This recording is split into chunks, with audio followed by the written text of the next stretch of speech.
Gusto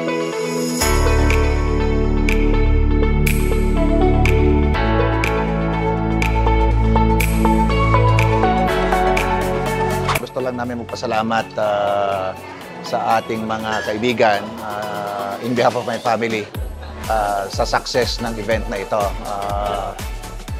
Hindi naman ito maging possible without the support and assistance ng ating, not only my family, but also my friends from different countries, Korea, China, Japan, all over the world. Most especially yung ating mga golfers dito sa Pilipinas. Ngayon ko lang na-realize how important golfing is. Sabi nga nila, hindi lang ito circle of friends, but this is an open or a game of an open and limitless friendship.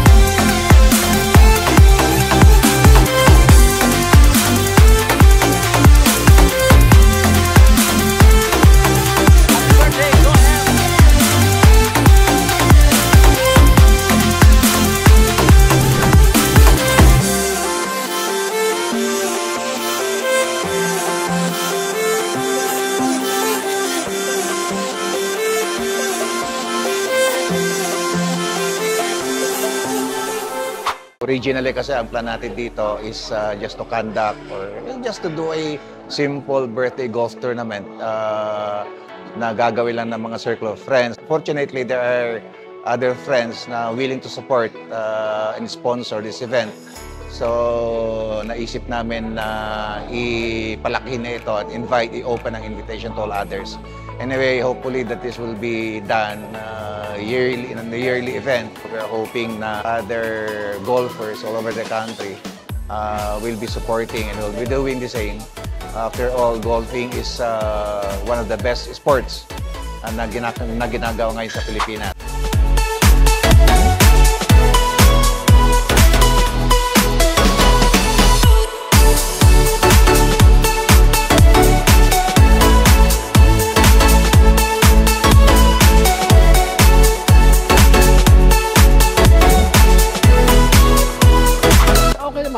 Alam mo naman ang laro ng golf rain or storm, tuloy yan. Ito sa Beverly, maganda naman yung fairway, not unless lang, buti hindi kumikidlat. So, kung ulan, tuloy lang yung laro.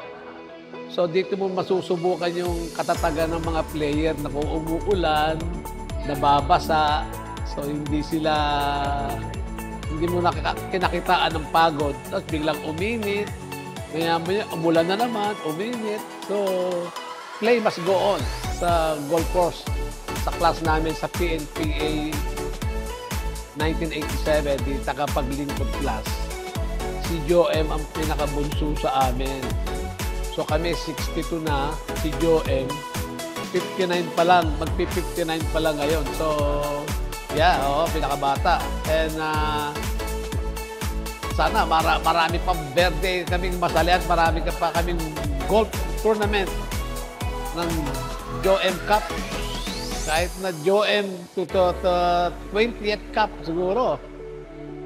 Maganda magandang work attitude ng ka-classmate ko na yan. Kaya magaling ang kanyang pamamalakad. So even sa pa-tournament niya, everything is maayos. So siyempre sa tulong din ng mga anak niya, no? Kaya naging possible itong golf tournament ni Joe M. Sa event itself, congratulations. Madaming players in spite of the weather condition. Congratulations once again. Napaka-smooth sailing. Hindi nagka-traffic. Although medyo maulan-ulan lang.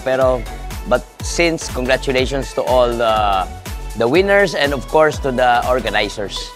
Sir Joe Embang, maraming salamat sa pag-imbita po sa akin.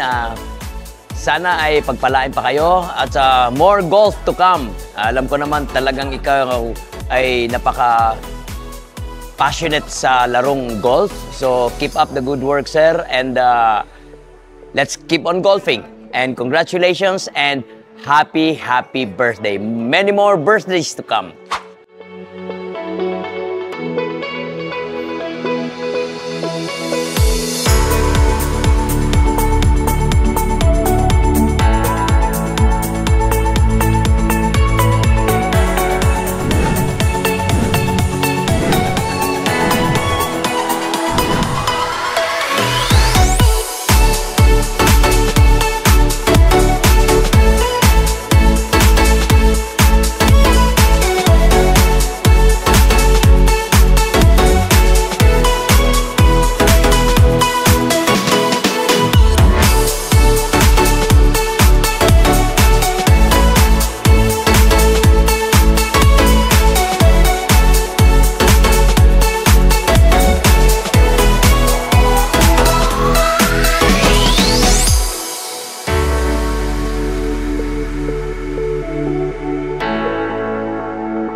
again, maraming salamat sa inyong mga tulong at suporta. We are hoping that we are able to reciprocate the kindness and support of all those players, personalities, especially dito sa Beverly Golf, who have been that has been supporting us from the moment that we were conceptualizing this event.